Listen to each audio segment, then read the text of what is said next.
Searching for this all my life. You're just my type. I've been looking for a boy who can treat me right. Your dark hair, but those eyes so bright.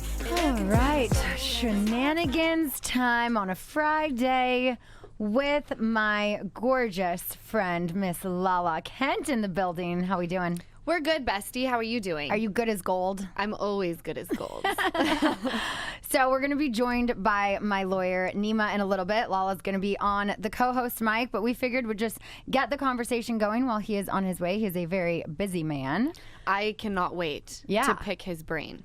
Yeah, I just thought you were the perfect person to have on this episode because you're very involved in the court system. I'm sure you have questions for him, and I have so many questions for him.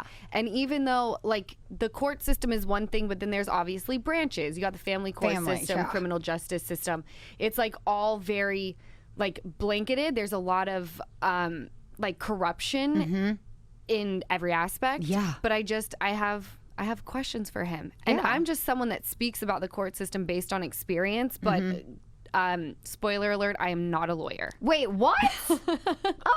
It's like when I sit and talk about how everyone's a narcissist, and I'm like, not a doctor though, guys. Right? I'm not technically diagnosing, just going off what I think. So just showing my asshole yet again. Yeah. For those of you watching, I just want to point out my new merch, Justice is Served, is now available on the shop.dearmedia.com website. So check those out. But while we're waiting for Nema, I thought we could do a little catch up with Lala. Oh, I love a little catch up with Lala. Yeah. So not just on Vanderpump Rules, but you've been on my Hulu this week. I just watched the new Nightline Hulu ABC documentary, which was so good, by the way. Was it? So there were like two things that happened. So I did Nightline I spoke about the family court system. Yes. And then it looks like they also punted some of those scenes into the Nightline impact about reality TV and the scandal. Yeah. And then there was the Hulu doc, the Randall scandal. Right, which I want to get into as well.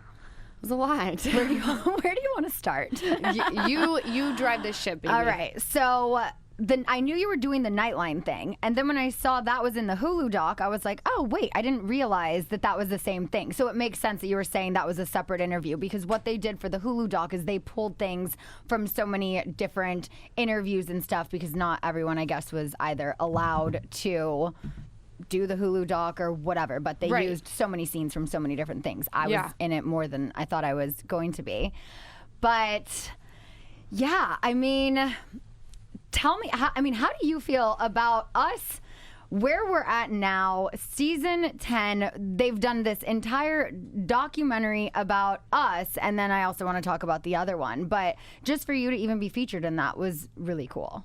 I thought it was great. I had no problem with them pulling that footage from the other. Hi, Nema. Hey, how are you? Yes. Good, how are you? Nema just got in. We're just doing a little catch up. I was fine with it. And I thought that it was great because they used Scandival as the main scandal. But it was really about how just people go insane over watching other people live their lives. Yeah. And it made me feel really good because there was a professor on there that said gossip is actually looked at as a necessity in some places because it's the way you get the word around. And it made me feel better about talking shit. Well, I thought it was so good. I actually met one of the guys who was in that doc this weekend in Palm Springs. I was doing a little emo night DJ gig. Yeah, was he there? And the guy Riley Hamilton, who does all the TikToks, he was at the show. Oh, he's a super fan. So funny. I see him like standing backstage, and I look at my sister and I go, is that Riley from TikTok? And she's like, you have to come meet him. He's going to die. So I go, I meet him. We end up hanging out like the whole night. I followed him on Instagram, and the girl he was with, I don't know if it was his wife or just a friend, but she's like, no, you can't follow him. He might die. Like, he might have cardiac arrest from seeing you followed him back. I was like, no, he's so funny. He's very funny. Yeah. And when Scandival broke, he treated it on his TikTok like a state of emergency. Yeah, no, totally. It was hilarious. But I just thought that doc was so well put together. But also the Randall scandal. I just watched it. last weekend. They have to do a part 2. There's at absolutely least. going to be a part 2. Because there's so much more. Yeah, I mean, they barely scratched the surface. It was so devastating to watch these kids who came out to Hollywood with such big hopes and dreams, and what he mentally did to them. To not only break their hopes and dreams, but break them as people. Most of them moved home. You can see in their eyes and just their reactions, it's like it's PTSD, obviously, and they're having to basically rebuild their lives. I think Randall Emmett is a monster. Yeah. To put it kindly. And I think there needs to be a part 2 because the things that I know need to be out there. Yeah, 100%. And I'm here. Yeah. There will be a part 2. I can tell you that when there's always a hesitation to come forward, especially when you're dealing with like a powerful, rich Hollywood producer. Right. And then when victims come forward one after one, there's that snowball effect. Because Right. people are scared. People Absolutely. are scared. They don't want to come forward. They don't want to be blacklisted. They don't want to tell their story. But when they see others that are similarly situated, that's why, like Me Too, it's such an empowering movement. And that's what we're seeing with Randall. Absolutely. And my whole thing is, you know, it's not my story to tell. I've heard a lot of stories. I've shared some with you, Scheana, and it's their story to tell. And I just want them to know that when they decide to come forward, however that may look, that you do have an army of people who are going to rally around you and support you, myself being one of them. Yeah. We saw some of your family members, obviously your mom and brother were a part of the documentary, but you weren't. Was that your choice or? I was not contractually allowed. Yeah. It was done by ABC. I'm with NBC. So they just didn't want the crossover to happen. Yeah. As far as my mom and brother, I told them, if you feel compelled to speak on how you were affected by this, because my family, we're like a pot of orcas, right? Like we're together till death. You mess with one of us, you mess with the whole gang. And they both felt they felt that it was a must. And what's so sad is Easton, when he was talking about it, if you notice, they cut his scenes, his interview down tremendously because he kept getting up to vomit. I remember we saw him later that night and he Yeah. was still throwing up at the bar that night. He was just so overwhelmed with all of it. And I asked him, I was like, do you feel just like nervous about the cameras? And he was like, no, it takes me back to a place where I feel physically ill, even remembering you with Randall. How did the LA Times story come about? I know if we watch the documentary, people see that this has been in the works for, a couple years now, right? They were kind of investigating him. I was told his name started getting thrown around to them in 2017. Wow. But there was not enough. So for anyone to say that I did this, I don't. The Times is super cautious when it comes to this type of stuff. They're not going to come forward unless they double and triple check all their sources. Absolutely. You know, they're a very prestigious publication, and they're not running anything that, like you said, Nema, hasn't been fact-checked 500 times, run through legal. Like, there's a whole process that even I didn't know went into it. After I left the relationship is when the flood of information, and I started going through my DMs, I started contacting assistants, anyone who would have seen Randall behind the scenes and who he really is. Not what I knew, who he really is. And I got in touch with one of his assistants, and he said, I just want to let you know that the LA Times is working on an article about him right now. Can they reach out to you? I said, absolutely. Tell them to call me. And Wow. I think a few days later is when I got a message that said, it's so-and-so from the LA Times, or can you talk? Yeah. And it was amazing reporting. I mean, they broke the story wide open, those two reporters. And it's just, obviously you have your family law case, right? You're talking about sexual harassment. You're talking about elder abuse, all sorts of employment claims. I mean, really, this is one of the biggest stories in Hollywood right now. And obviously you're dealing with it personally, but he's affected so many others' lives. You know, Right. people that are just desperate to break into the industry, and as well as people that are well established. I mean, the allegations regarding Bruce Willis are just unbelievable. Oh my God. Unbelievable. I know. Unreal. Yeah.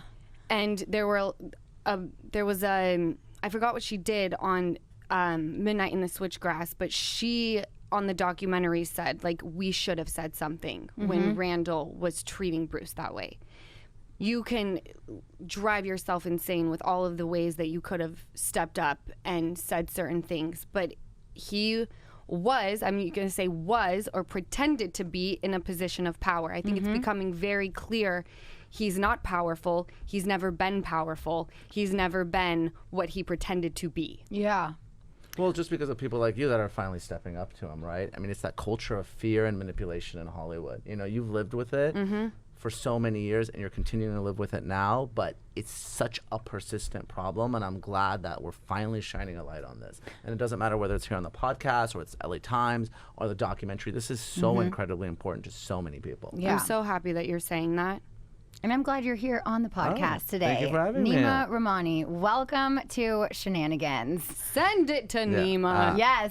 Thank you guys for having me. So excited. You know, unfortunately, when I come in, it's usually bad news. Something bad has happened. I know. But I'm glad we're finally sort of seeing justice in some of these cases. Yeah, no, for sure. I mean, the whole Randall of it all has just been so insane. I mean, knowing them from the time they started dating when it wasn't public and going on trips with them and just being a part of their relationship. And then what a fucking 180, you know? But now when I'm watching the documentary, I'm seeing all of these stories come out. It's like, yeah, I did see him treat his assistants like shit. But then I also saw him provide such fun experiences for his assistant. So I always just chalked it up to like, he's just overwhelmed. He's stressed out right now, and he's probably going to apologize after, you know? But Well, it's like, when you see it and you're a normal human being and you see that, your mind tries to justify it. Yeah. Whereas for someone like Randall, that is the classic way to mentally abuse you. They break you down and then build you back up so you're feeling a little bit safer and all is good, and then they break you down even further, and to the point where you come out of it feeling like you don't recognize who you are, what is life. You're completely scarred. Well, that's the psychology of abuse. I mean, it's classic, right? It's textbook. You know, the highs are high, the lows are low. It's part of the manipulation, right? You know, it just can't always be bad. And it doesn't matter whether it's domestic violence, it's psychological abuse, it's sexual harassment, right? This is how these abusers operate. So it doesn't matter whether you're married to them, you're working for them, it's the same. They manipulate and they take advantage of people, and this is what they do. So this is like par for the course for someone like Randall. how many assistants would you say he went through in the course of your relationship? Oh, I lost count. Wow. In fact, when the last one left and he brought on this other kid who's such a slime, who's still with him to this day because Ew. he's just as slimy. He's fucking disgusting.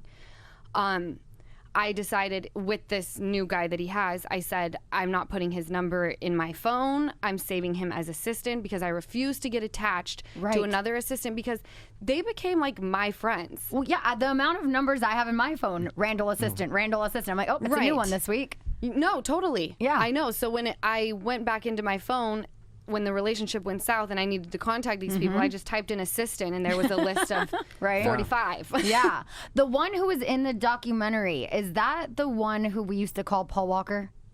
Yes. Okay, because I thought he looked familiar, and I remember when we went to Vegas, like season 6, Memorial Day weekend, and Paul Walker was with us. I was like, wait, I think that's the guy. Yeah, sweetest Brett. So sweet. Sweetest assistant in the entire world. I adored him. Yeah. Adore Martin. Like, Randall had some really great assistants. Max. Max was great. I mean, oh, Max. There were so many that I loved, but know. now he's found a slime bag who's on par with him, so I think he'll stick around for a minute. Well, we're going to take a quick little break, but you guys stick around for a minute because we'll be right back.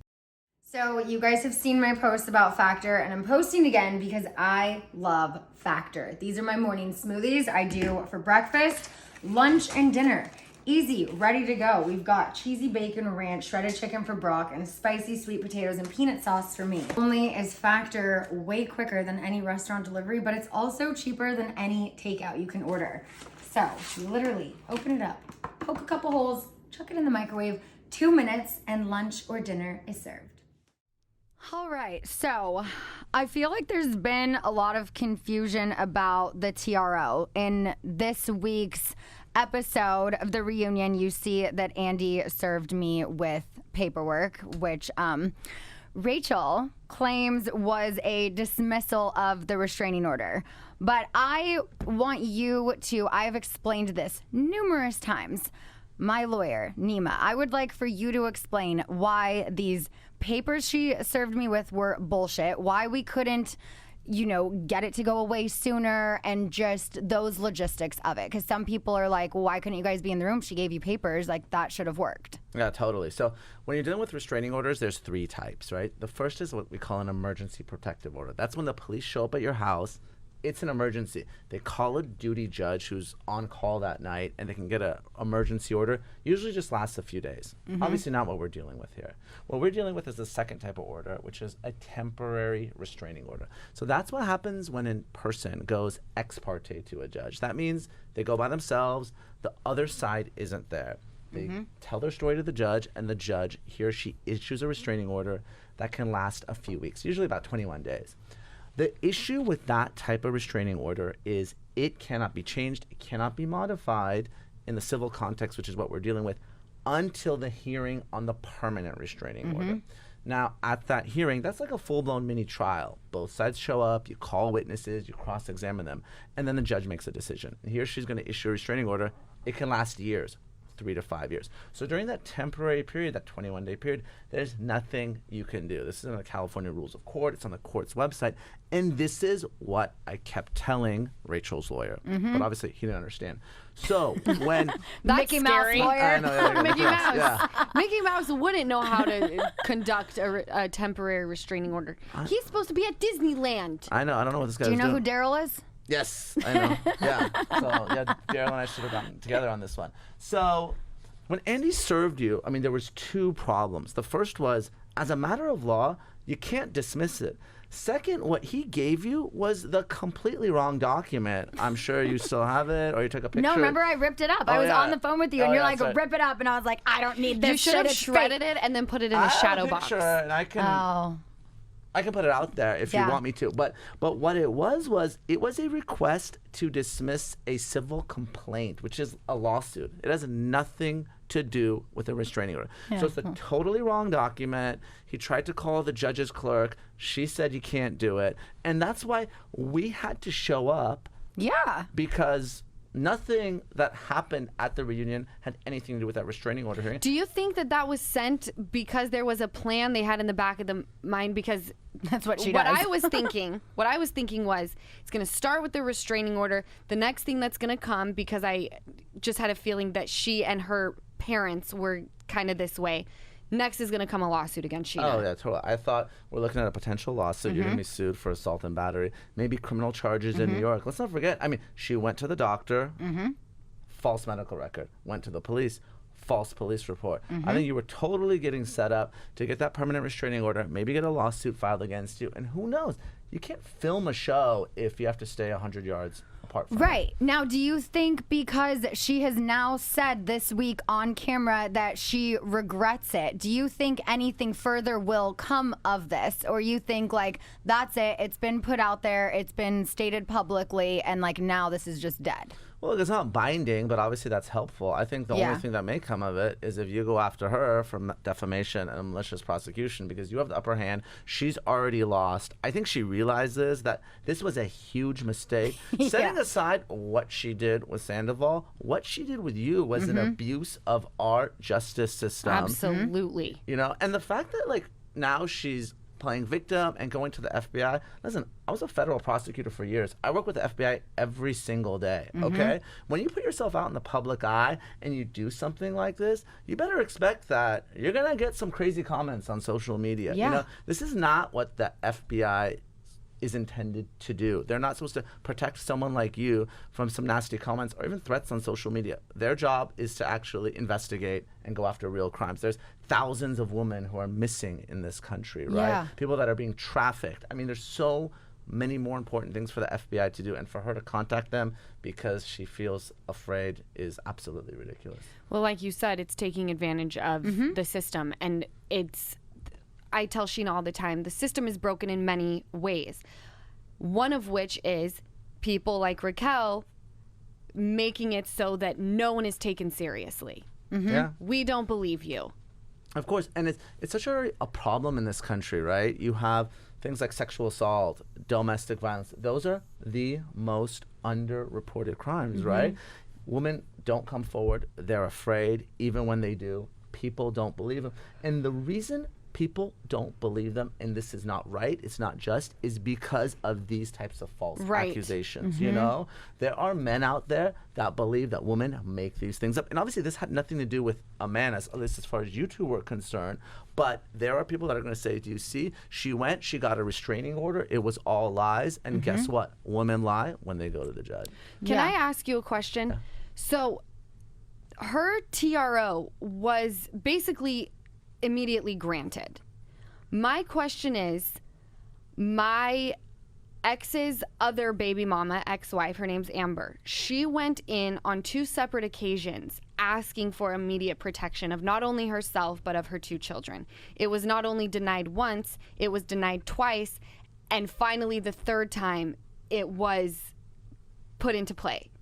How is it that with what she put into her documents, which was terrifying, all of which I can co-sign on and say there was not one thing in there that was not true, why the judge was looking at her going like, not a threat, but this girl who was not punched in the face ever but claims she was, went to urgent care, which is like a Mickey Mouse place, like thank God they're there. Yeah, right. But like for real, I have a scratch. like 5 days later, why was it put into play? But then people like my friend, my ex's ex-wife, that was denied. Yeah, that's a great question. So you're talking about 2 different cases. So if you're dealing with family law, so you have family court, and then you have delinquency court, right? So that's when things spill over and there's allegations of abuse and you get into foster care.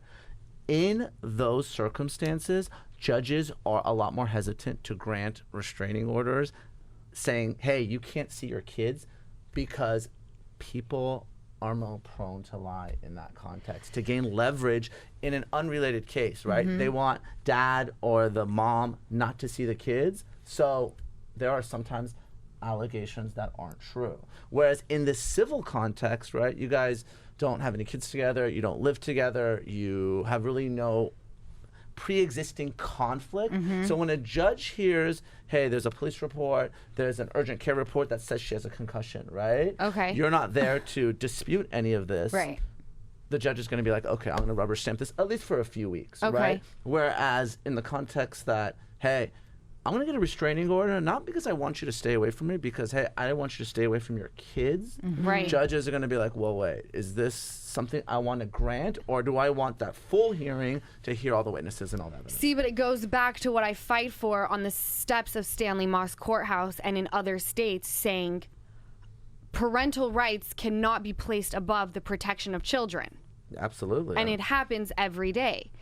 It ends up with children being sexually abused, mentally abused, physically abused, and sometimes even murdered. Oh, yeah. I mean, I can tell you, my wife is an attorney for foster kids. So she has like 200 to 300 kids where she is their legal guardian. They've been taken away from the parents, so now they're wards of the state. And everything from signing a permission slip to getting a prom dress, like that's something that I deal with every single day. And there's many times that it's some spillover because of some family law dispute.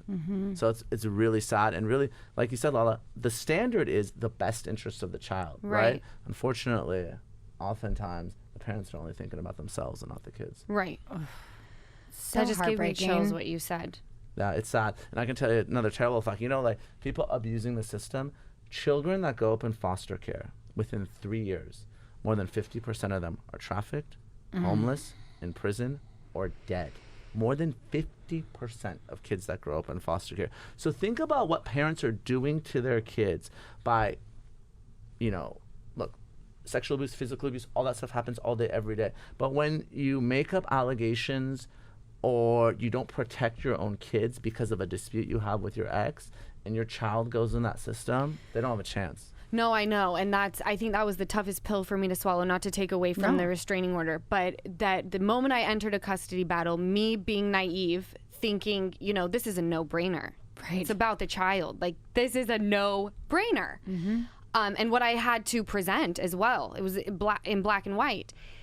realizing, wow, my child doesn't belong to me anymore. My child belongs to the court system, and some random woman is going to choose what her future looks like, and I have no control over it.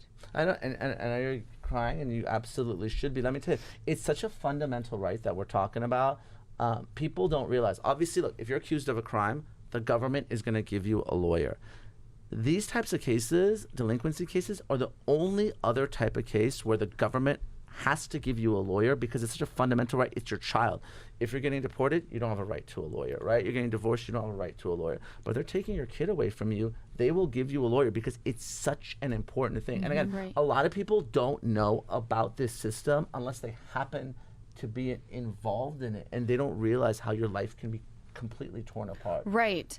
But I try to tell people, because I post a lot, no matter what system we're talking about, the one Scheana was in or is in, the one I'm in, you have to be aware, because it may not be your reality now, but it could be your reality in the future, and you cannot go in not knowing what the future could hold for you.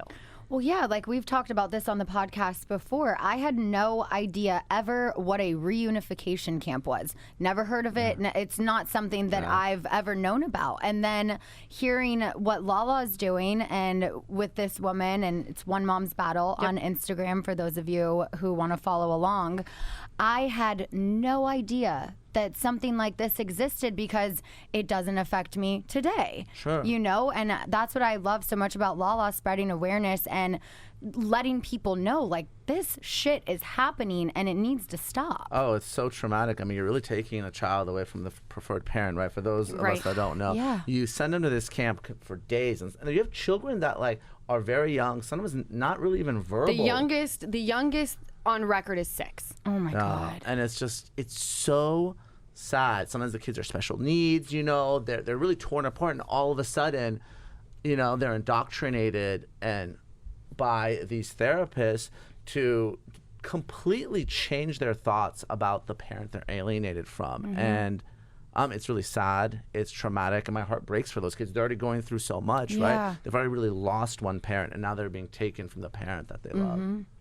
The other day, I literally had to come here and record a podcast, and Summer just was like, "Mommy, mommy, mommy," and was clenched onto me. And I was like, "Daddy's taking you to the park. Your dad, who you love, your other favorite person in the world." And she was just like, "Mom." And I was like, I started crying. I was like, oh my God, parents go through this when they have to give their kid, like she has to do every week, give your kid to someone you don't want to give your kid to a bad person, to these reunification camps. And I was just like, in that moment, I just had so much sympathy for any parent who's ever had to give up their kid, because I'm like, I'm just leaving her with her dad to go to the park. And it was gut-wrenching. She was just like, "No, Mom." And I was like, you're fine, but goddamn. It's so, you know, it's so challenging. It's so difficult for these kids. And, you know, psychologists have come and they've sort of analyzed life stressors, right? And divorce usually will come in second. The only thing more stressful, the only thing more traumatic is death of a child.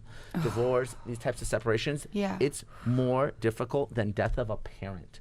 Because that's something that it's expected in your life, that your parents are going to pass. But right. It's like, I always say, I don't know what you believe in, but I'm like, God built me in a way that I know how to deal with the death of my parent. Yeah, but it's the natural cycle of life. But losing your child, I mean, No. no Oh one my God. Unimaginable. ever, you know. And it's obviously not the same as your child dying, but it is. You're losing a part of your child when, you know, they have to go to those camps, or they have to go to someone that. Well, some of these women, because One Mom's Battle is directed at women affected by this. Not saying that some men aren't, but the majority is female. Some of them have been gone for over 300 days. Could you imagine not seeing Summer for 300 days? No. And these women are trying to get people to listen to their stories and begging for someone to step up to the plate. And in return, a judge says, "I'm now gagging you. You cannot talk about it." So now you don't have someone like a Randall saying, "Just sign this and you promise to be quiet." You have a judge with actual power saying, "You have to be quiet." Could you imagine a judge doing that to me? No. Well, it would. I'd probably go to jail. I'd be breaking it.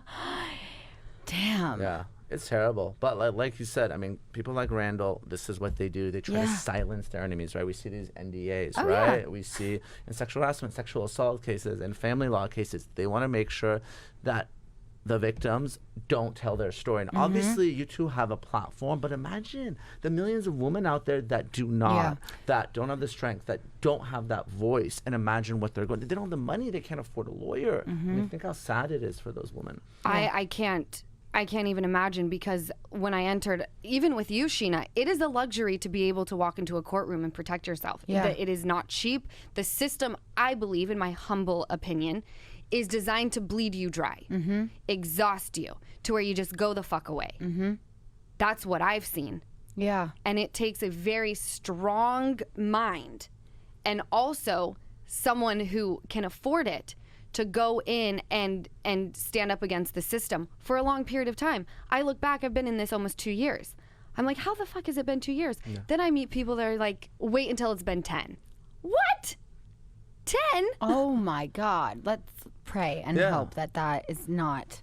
No, and then I hit my vape and they're like, that's going to kill you. I'm like, the stress will kill me well before this does, baby. Oh, yeah. And you're right. There's people that just, they don't have the time, they don't have the money, they don't have the energy, and they just give up. Yeah. Right? Because they're dealing with someone just stronger, richer, more powerful. How long could this have been dragged out for Scheana? Do you believe, because when I would talk to Scheana about it, I can only speak on my own experience. Again, 2 different systems. Do you think that you would have walked in on the 29th and gotten a verdict right then? Or do you think that they could have punted you 6 months down the road? We have the right to get a continuance as a matter of right. So when Scheana and I met, I mean, we planned to fight this. We were going to subpoena y'all. Production probably wasn't going to be happy. We had a whole plan. I love a good subpoena. Yeah, you guys were going to subpoena them all. Yeah, you guys but send it to Daryl. You guys were going to come into court as witnesses, so we had our full witness list. We were ready to go and fight this if necessary. Now, when they said they weren't going to show what we wanted, we went in court, we were prepared, but what we're going to do is we're going to say, hey, we need some time to get our witnesses in. Judge, give us a couple weeks. But we were planning to fight this the whole entire time. I was flying people in from New York. Yeah. I know, you were ready to we go. had LA witnesses. I mean, we were ready to go. Yeah. I don't think that Raquel was mentally prepared for that. I think in her mind, you just like file it and it just happens. It's like, oh, no. Yeah. The system is like a jungle. Well, and then she's like trying to make good with production by being like, oh no, I'm trying to fix it. Like, I regret it. I don't want this restraining order anymore. We can film together. It's fine. It's like, nah, bitch, that's not how this works. We got a court date. And until then, I'm keeping my mouth shut. And that's like, Andy asks, like, did you punch her? Did you? And I'm like, I'm not saying anything. I will speak to you after March 29th. You can have me on Watch What Happens Live. You can call me. We can DM, text, whatever you want after March 29th. Until then, I'm not answering any of your questions. Yeah, that was the plan, right? Did you get the handwritten note? I've not received a handwritten note. Do you even want one? I've not received an apology. I've not received a text. I've not received anything from this chick. I know she's capable of a handwritten note because she's sending them to Tom Sandoval's house. Yes. In letter form, in postcard form. And I was like, when she did the postcard, I'm like, you're either stupid or you're calculated. You know Ariana legally can't open up the mail that you've been sending in an envelope. So now you're sending a fucking postcard? No, I don't. So she can see it? You're either dumb or calculated. I don't think she's smart enough to be calculated. There may be other people around her that are like, you should do it this way. Yes, because, teaching her. Yeah. Which you can't be mad at someone trying to teach a dumb bitch. Literally, the front of this postcard had a fucking lightning bolt going into the desert in Arizona. Oh, I can tell she's really regretful about everything. What is wrong with you? I know. I don't know what's going on through her mind. I don't know if... She won the game, you guys. This was a game.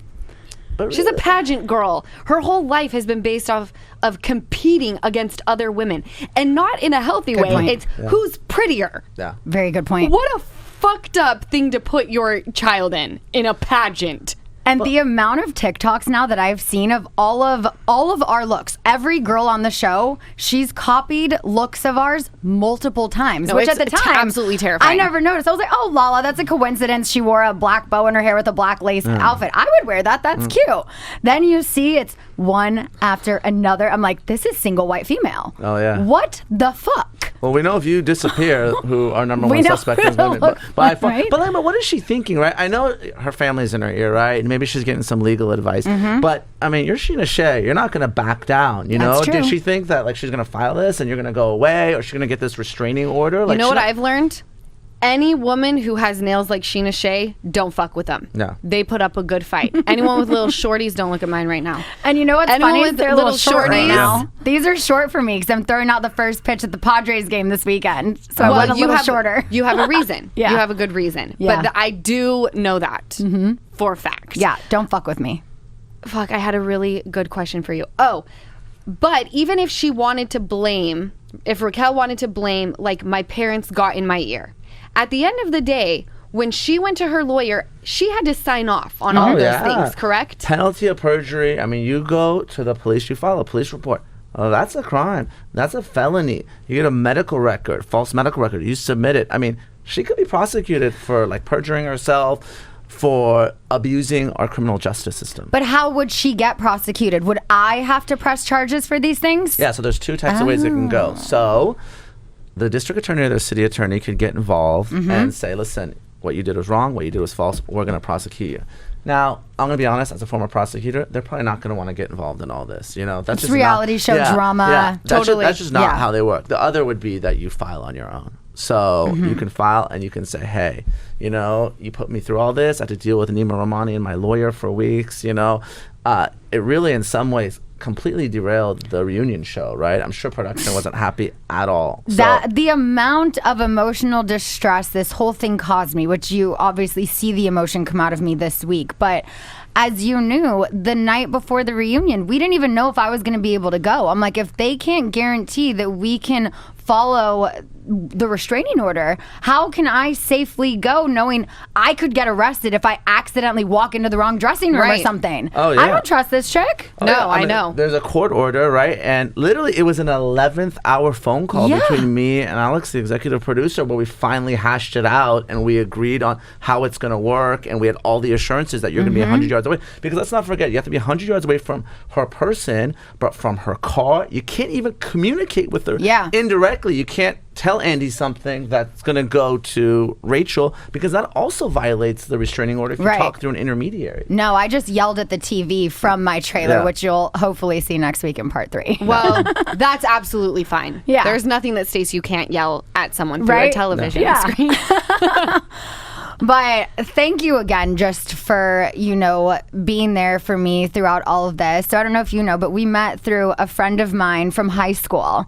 She heard the news about all this and she was like, hey, it's Nas. Like, we just saw each other at our 20-year reunion and stuff. And she was like, I don't know if you remember, but I'm an attorney. I'm not this kind of attorney. But from what I'm reading on TMZ, you need an attorney. And I have someone fantastic for you. Very quickly, what kind of attorney are you? Yeah, so now I do plaintiff's work, I do employment, I do civil rights, I do personal injury, but I've been a litigator for years. Oh, so wow. like, you know, there's attorneys like your attorney. You guys probably have transactional attorneys. They're doing deals, right? Those are the lovers. Right, like the entertainment lawyer. Exactly. Yeah. I'm That's a a fighter. Daryl. So I've done defense work and I was a prosecutor for many years. So I was a Oh, so federal you're prosecutor. well experienced, well versed in all of these things. Yeah, so I've handled a lot of restraining orders, a lot of prosecutions. Don't look at me, I'm pretty old. I've been doing this more than 20 years. So. You look You freaking don't good. look Okay. old You have at a baby all. face. Well, What do you put on that skin, Nema? High mileage, a lot of wear and tear, you know. These aren't freeway miles here. So And you went to Harvard, right? I went to Harvard. Never heard of it. amazing. Yeah. Just kidding. No, but I mean, I've done this a long time. I put more than 1,000 people in prison. So Wow. Are you kidding me? No. Damn. What's the craziest case you've ever worked on? I've gotten a guy on the most wanted list. Fugitive, drug kingpin, meth dealer. I've seen some shit. Yeah. It sounds like it. No, but thank Nas for telling me about the case. I didn't really know anything about it until she did. I'm really glad it was a righteous case. I'm glad it was a just result because it was complete and total bullshit what she put you through. Yeah. No, I know. And I don't even think that Raquel thought about the mental state. Like, she just thought that it was like something that was going to go in and make her look like a victim. Whereas someone who's in the family court system, even though you're not dealing with it maybe right in that moment and you're not, you know, Scheana's not communicating with you in that very second, mentally it takes you away from your child. And that is unforgivable. Yeah. Yeah, no, it does. Unless you and I talk too, if there's anything I can do to help, obviously. I'm I got taking you up on it. No, that whole 3 weeks, 4 weeks leading up to the reunion and after, up until court, I mean, that was extremely tolling on my emotional state, mental state. It was just like I couldn't function. I couldn't eat. I still haven't even gotten back in my routine of working out, taking care of myself. It was just like I gave up. And Well, it's exhausting. Yeah. You're tired. Yeah. And what a PR stunt too to have Andy serve you. I mean, we talked about like So I know. disgusting. In that moment, did you think, because I think I made eye contact with Ariana first, did you think in that moment that these were papers like, you've been served, here's your court date? Because that's what I thought. Because I still never got served. Justice was served, but I thought because you and I, Scheana, had communicated saying you thought that she was going to serve you at the reunion, and Nema, you had prepared her for that. So when I saw that, I was like, here it goes. here it is. Yeah. Here it goes. Yeah. Because for everyone that was watching, if you're served 5 days before the hearing, the hearing's a go. So the reunion date was like 6 or 7 The days. 23rd. It was 6 days before. Yeah, it was 6 days before. So if she served you there, like we were gonna have that hearing. I have a question. Yeah. Can Andy Cohen serve her legal documents? Yes. Anyone who's not a party to the case is over 18 can serve. You don't have to Anybody. be a licensed Tom process Sandoval server. could have served me. Yeah. They just have to sign a proof of service. Any adult Really? that has nothing to do with the case can serve. Even in family court. Even in family court.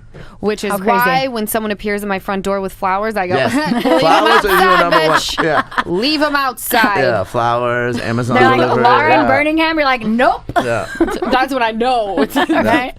Flowers for That's- Lala. That is my government name, and you must have something to do with the government. Right? I'm not answering this door. Seriously. Yeah, seriously, but like for those of everyone listening, flowers are the number one way a process server serves someone. That's Yes, crazy. you know the tall, beautiful one on OC last year. She's not there anymore. She was married to Sweet James. Yes. Oh, yes. He served her divorce papers with flowers.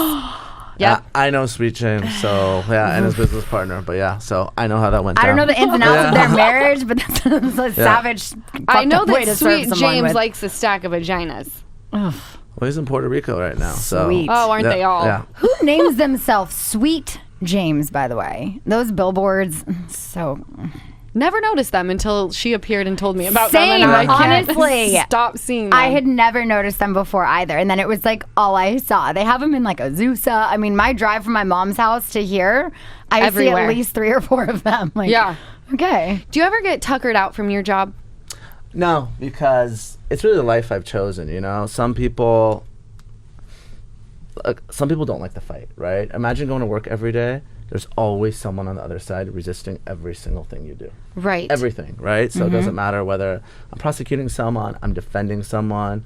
Look, I love it. I embrace it. If You anyone's- thrive off of yeah. it. And if anyone's thinking about law school, like I said in the world there are lovers and there's fighters. I'm a fighter. I just love the conflict. I love our adversarial system. So Okay. I just thrive on it in moments of crisis. Maybe I would be a good lawyer because I don't necessarily like conflict, but when we have conflict on the show, I'm like, it's almost like I get this adrenaline rush. I'm Yeah. like, Oh, then you'd be an amazing lawyer. Because Yeah. those are the type of people that thrive on it. Because if you don't like it, if you don't like someone on the other side fighting you at every step of the way, you're going to hate being a lawyer. Or you should be one of those entertainment lawyers that's kind of pushing paper around and, you know. Right.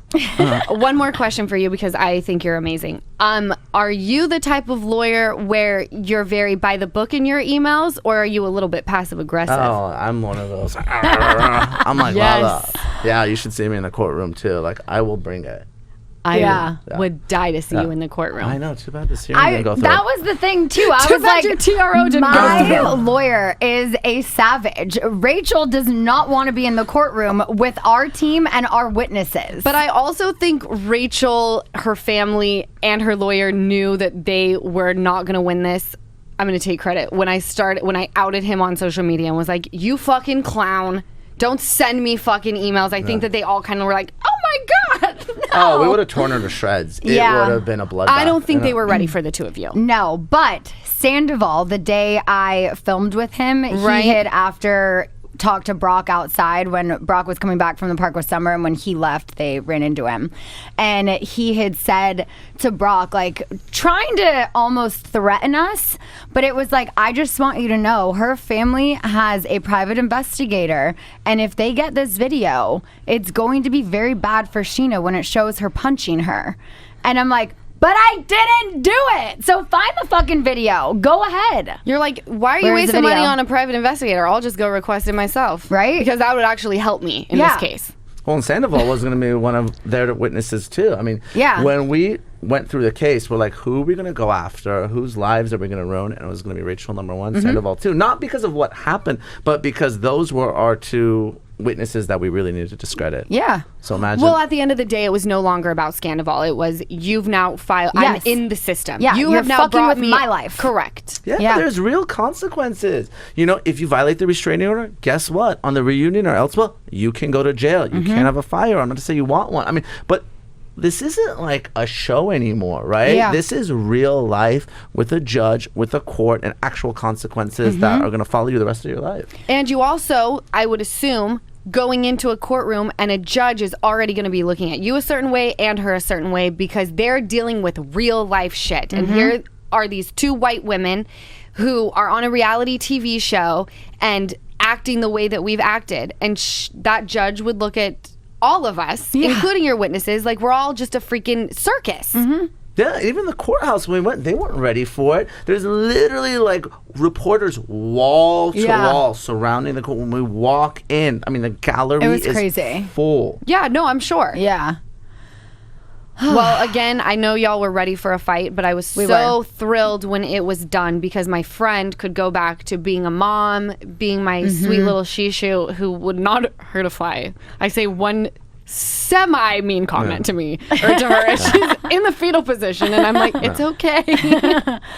No, it was just... but I really saw a new Scheana, like from the time I met you till the time the case resolved. I mean, you came in, you were scared, you were upset, and look, you came out on top because you ended up incredibly strong. Yeah, because I had to be. Yeah.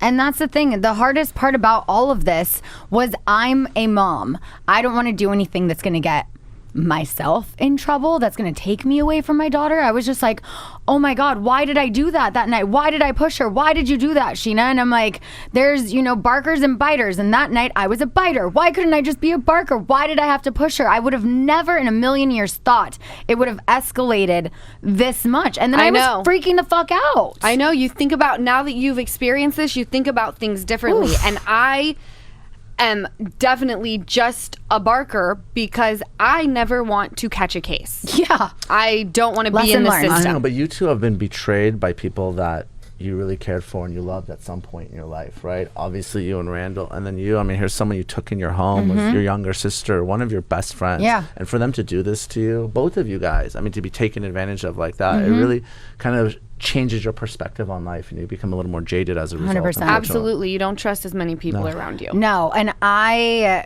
just, it's a little joke, but literally this whole scandal has fucked me up so much to, I don't ever think for 1 second anything would happen with Lala and Brock, but the internet does. Yeah. And it's like, it does get in your head a little bit to where I had a dream the other night that Brock left me for Lala and raised Ocean and Summer together with Lala. And it's like, it does get in my head subconsciously. I don't think that her, of all people, out of all of my friends, is the last person to ever do something like that. She's been through it. She knows. But the amount of people constantly saying it, then we're at Disneyland and I take her mom and brother to the bathroom and then they take the girls on a ride and I'm like, oh my God, is someone going to see like Brock and Lala and be like, oh, Brock and Lala together at Disneyland? And it's just like the way that people say things. I'm like, I don't think that. But now it's just like, it's impossible. It's so when something like annoying. this happened, it really just shakes your whole core, right? Yeah. I mean, how can you not? These are two people that you've known for so many years, right? Even kind of before the show, right? These are your friends, right? They're not just some actors that they just kind of put together. Yeah. Right. For them to betray you like this, betray each other, but to betray you, right? And for what reason? Because you called her out on something completely horrific and immoral that she did, and for her to drag you through the mud and try to get you arrested and try to get this restraining order, it's complete and total bullshit. So of course you're gonna feel like this. yeah. Right. No, I know what you mean with the internet, but I think with Scandival, it gave everyone, like, it was like everyone took a hit of crack and they just were thriving off of the adrenaline rush that the scandal had made them feel, you know? Yeah. And they want to feel that again. It was almost like a drug, Yeah. right? So they're like, who else can we throw into the mix of like a maybe? Yeah. And obviously, you know, like I know. like I don't really like men at all. I'm gonna say what Raquel said. I'd sleep with you before I'd sleep with Ron. No, but really, I know what you mean. When you see the same thing, well, there have been times where I see someone calling me a homewrecker or a mistress over and over and over again, and I look in the mirror and I go like, oh my God, did I not see this the way that it was? Maybe I was. Maybe I was a mistress. Maybe I did wreck a home. And you start believing what people are saying. I've done that too. Who don't even know you. I know. So you are very much protected by me. I know. And that sounds like a nightmare. And I'm going to leave it at that. Have you seen the Randall scandal? I have not, but I do Us Weekly's legal show every week. Right. And it's literally probably one of the top stories every single week, because every week there is a new witness or a new victim that comes forward. And it's just, I'm telling you, it's snowballing. But I will watch it. I feel like I already know everything about it because I'm talking about it every single week. Yeah, well, the trailer alone, like I want to say a couple days before it actually aired, had over 14 million views, which, wow. Yeah, I'm like, I got to have eyes on it. Like it started with a custody battle about Ocean. It grew into there are victims, and I'll be damned if they're not brought peace. Yeah. Well, part 2. We know is coming.